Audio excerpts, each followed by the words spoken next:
अब मेरी बात ध्यान से सुनो, आज तक कोई भी ऐसा एग्ज़ाम हुआ नहीं जिसमें ऐसा क्वेश्चन पूछा नहीं। मतलब यहाँ पे तो मैंने 3 अलग अलग टाइप्स लिया है, लेकिन तुमको एग्ज़ाम में एक ही आएगा करने के लिए कि prove that this is irrational. और तुम कोई भी नंबर ले लो, मैंने √5 लिया है ना, तुम √3 ले लो, √7 ले लो, √8।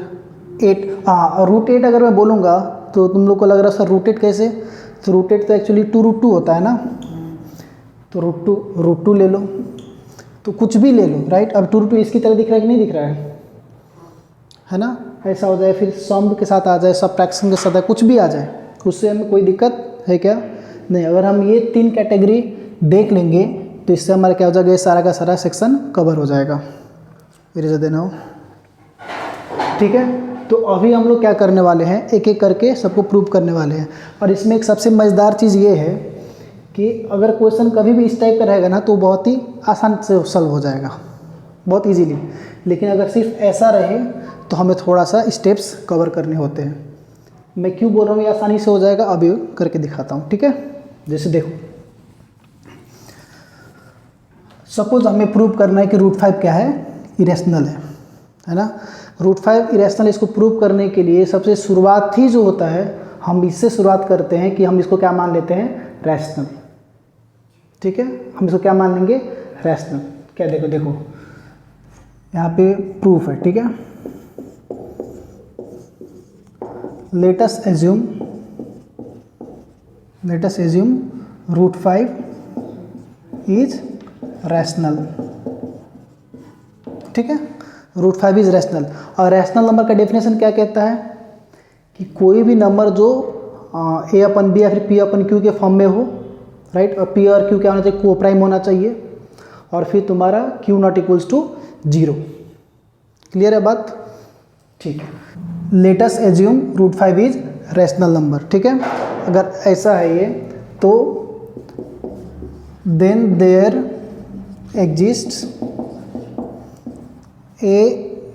एग्जिस्ट पॉजिटिव नंबर, ठीक है। Then there exist positive numbers a and b such that, ठीक है, या फिर पॉजिटिव को प्राइम नंबर्स बोल सकते हैं, ठीक है ना। पॉजिटिव को prime numbers a and b such that √5 is equals to a/b। अब को प्राइम करने का मतलब क्या है कि a and b have only one as common factor, ठीक है। ये हुआ। अब इसके बाद इसको नॉर्मल कैलकुलेशन कर सकते हैं, डिवीजन में उधर जाकर मल्टीप्लाई हो जाएगा, तो √5b is equals to a, squaring both sides we get, हमें स्क्वायरिंग करने के बाद क्या मिलेगा, 5b² is equals to a²। Very good. It means 5, it means a², right? It means a² is divisible by 5। a² is divisible by 5। अब मुझे एक चीज़ बताओ तुम लोग बहुत ध्यान से, a² is divisible by 5 और 5 तुम्हारा क्या है, प्राइम नंबर। ये तो कोई दिक्कत नहीं ना, 5 तो तुम्हारा क्या है, प्राइम नंबर है। अगर किसी भी नंबर का स्क्वायर अगर प्राइम नंबर से डिविजिबल होता है तो वो नंबर खुद भी प्राइम नंबर से क्या होता है, डिविजिबल होता है, राइट। व्हिच फिर it means a² is divisible by 5, also a is divisible by 5। Reason लिख देना यहाँ पे, रीज़न क्या लगोगे, since a² is DIVISI divisible by prime number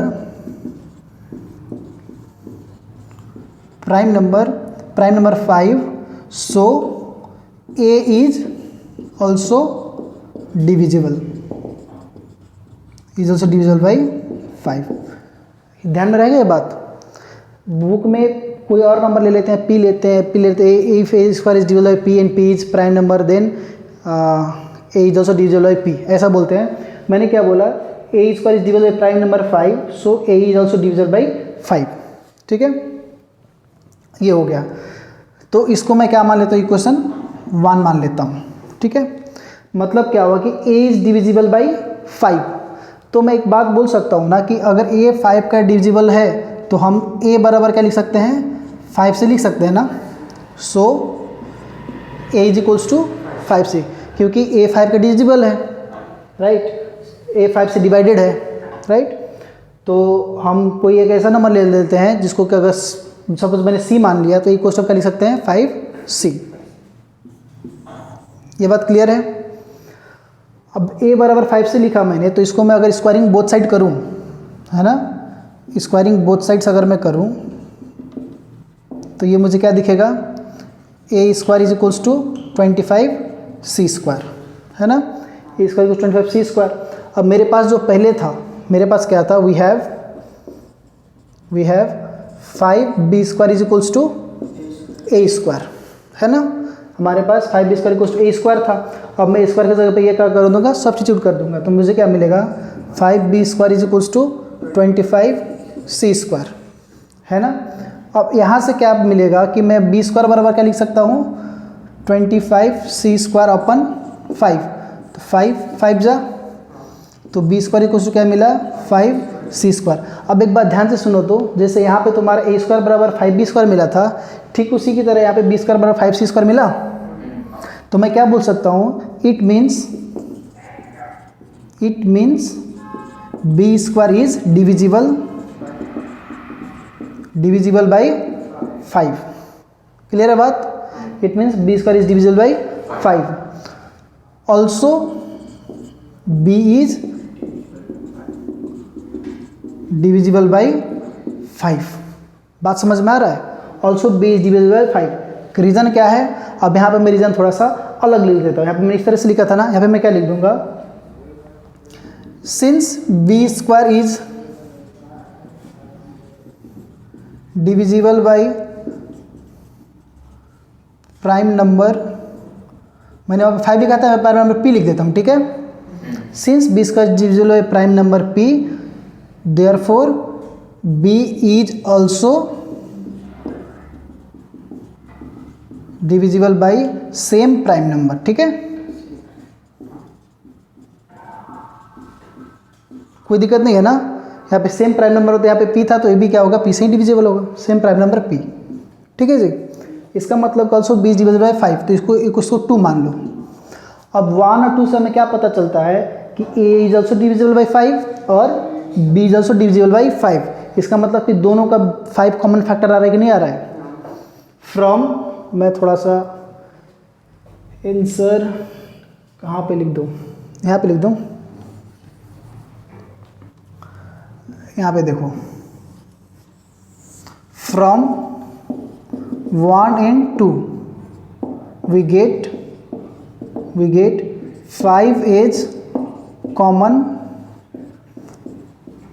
common factor for both a and b। ठीक है, a and b which contradicts our assumption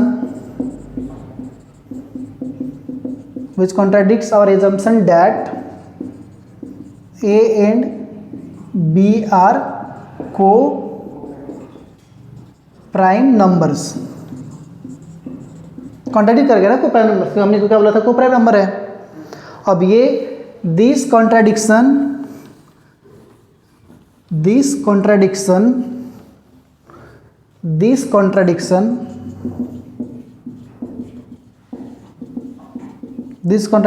has occurred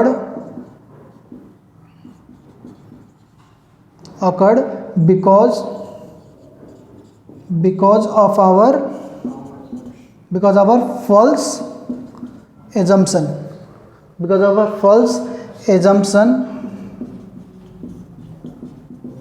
that √5 is rational। ठीक है, rational, hence hence root 5 is irrational. Clear है? Simple. Language तुम आराम से बना बनाकर अपने तरीके से लिख सकते हो, कोई दिक्कत नहीं है, लेकिन कंटेंट सही होना चाहिए। सबसे पहले मैं एक बार रिवाइज करा दूँ। सबसे पहले तुम क्या करोगे, जो भी तुम्हारा नंबर दिया रहेगा उसको तुम रैशनल मान लोगे, राइट। और उसके बाद तुम क्या करने वाले हो कि कोई भी दो नंबर ऐसा सिलेक्ट करना, वेरिएबल ए और बी, और दोनों क्या तुम लिखना, उसको दोनों को क्या बताना, को प्राइम है, राइट। और जो तुमने रेशनल माना हुआ है वो बराबर क्या हो जाएगा, a upon b, right. A and b तुमने नंबर माना, फिर तुम उसको उधर जाकर रखना, बी को मल्टीप्लाई करना, स्क्वायरिंग बोथ साइड करना, तो वहाँ से तुम्हारा निकल के आ जाएगा कि ए स्क्वायर तुम्हारा ये है, तो फिर तुम्हारा ए भी डिविजिबल होगा। सेम प्रोसेस करना दूसरे बी के साथ आएगा, और फिर दोनों को क्या करना, तुम एक साथ दो इक्वेशन जरूर से बताना, ठीक है। इक्वेशन 1 और इक्वेशन 2। वैसे क्या होगा ना कि जो चेक करने वाले होते हैं उन्हें दिखता है कि ये दो इस इक्वेशन की बात कर रहा है, तो सिर्फ दो इक्वेशन को देखकर ही पता कर सकता है, ठीक है। समझे क्या? वो कॉपी चेक कर रहे हो, तुम्हारा लाइन बाय लाइन सारा चीज़ें चेक नहीं करते हैं, वो मेन कंटेंट देखते हैं बस। अगर प्रोसेस सही है, आंसर बस मिल गए पूरे नंबर।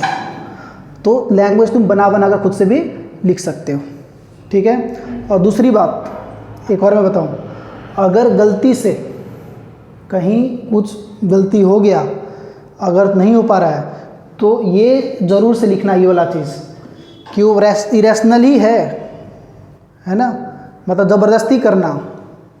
समझ रहे हो क्या बात? कुछ भी हो जाए, जैसे कि ट्रिग्नोमेट्री के प्रूविंग में क्या करते हैं, और एच एस को साथ से प्रूव करना है तो 99.99 टाइम्स क्या होता है, प्रूव हो जाता है। कभी गलती होता है कि कोई प्रूव नहीं होता, तो हमें लिखना पड़ता है LHS not equals to RHS। लेकिन तुम क्या करोगे, कुछ भी हो लास्ट में RHS आना चाहिए बस। समझे क्या? प्रूव होना चाहिए। चलो, ये सिर्फ एग्जाम के लिए है, हाँ, बाकी रियल लाइफ में ऐसा नहीं है। और दूसरा एक ये हो गया।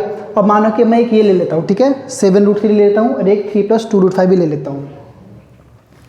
तो वही चीज़ें हम वापस सेम वही चीज़ें करने वाले हैं कि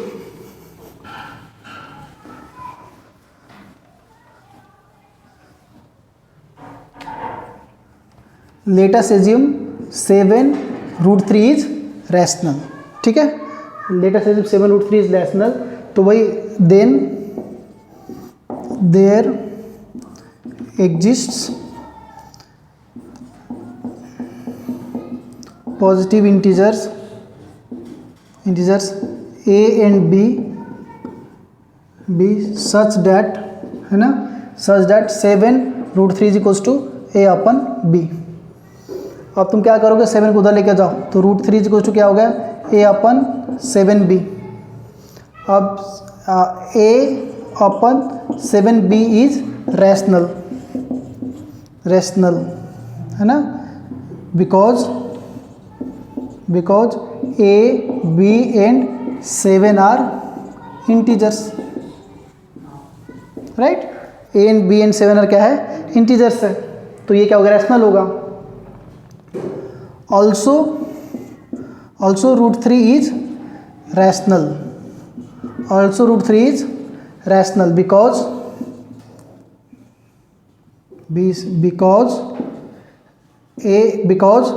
√3 is equals to a upon 7b, है ना, because √3 equals to upon 7b, but we know √3 can't be rational, so √3 is irrational, ठीक है।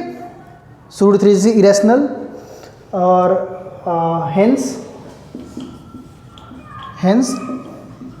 our assumption that 7√3 is rational is false, hence our so 7√3 is irrational, ठीक है। समझ में आएगा? ये क्लियर हो गया? बस ऐसे ही लिख देना है, बात ख़त्म। अब हाँ ऐसे रहो ना, अब लिखना होगा तो पॉज करके देख सकते हो, पूरा देखिए। क्या तुमको लिखना होगा तो अगर नहीं देख सकते क्यों यार, पॉज करके लिख देना, वो हो तो क्या, मैंने छोड़ दिया। ठीक है, अब क्या हो गया, अब एक दूसरा ले लेते हैं, सिंपल सा वही 3 प्लस 2 रूट 5, वापस वही। ठीक है, a and b such that 3 plus 2 root 5 is equals to a upon b. यहाँ से क्या हो जाएगा, 2 root 5 is equals to a upon b minus 3, और फिर ये क्या हो जाएगा, 2 root 5 is equals to a minus 3b upon b, और ये रूट 5 इज इक्वल्स टू क्या हो जाएगा, ए माइनस 3b अपन 2b। ठीक है, ये चीज़। अब here a minus 3b upon 2b is rational है कि नहीं है, rational, because a b 3 and 2 are integers. Clear है बात? क्लियर है? ये अगर ये क्या है तुम्हारा, रैशनल है, therefore root 5 is also rational,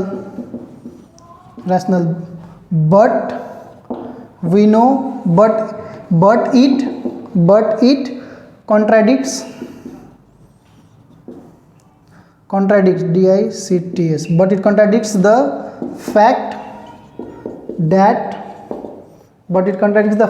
fact that root 5 is irrational, है ना? Therefore 3 plus 2 रूट, ये फिर से लिख दो, उसको थोड़ा लिख दो, irrational, and फिर ऐसे this has occurred,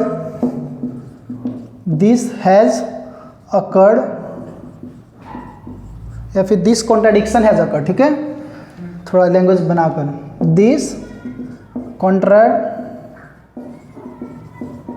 this contradiction has occurred because of our false assumption that 3 plus 2 root 5 is rational, है ना, rational, hence 3 plus 2 root 5 is irrational। इसका थोड़ा और अच्छे से लैंग्वेज लिख दिया मैंने, जैसे इसके पहले वाला जिसमें लिखा था थोड़ा सा लैंग्वेज इनकम्प्लीट जैसे लग रहा था, तो इसके जैसे कर देना। लैंग्वेज तुम खुद से बनाओ, देखो मेरा हर बार अलग अलग लैंग्वेज आ रहा है, तो इसका मतलब कि लैंग्वेज तुम खुद से क्या कर सकते हो, बना सकते हो। तुमको बस पहले एजम्पशन लेना है, बाद में उसको कॉन्ट्राडिक्ट करवाना है, और ये स्टेटमेंट लिख देना है कि हमारा एजम्पशन ये गलत हुआ इसलिए क्योंकि हमारा एजम्पशन क्या था, गलत था, तो इसका मतलब ये इरेशनल है। क्लियर है बात? ठीक है।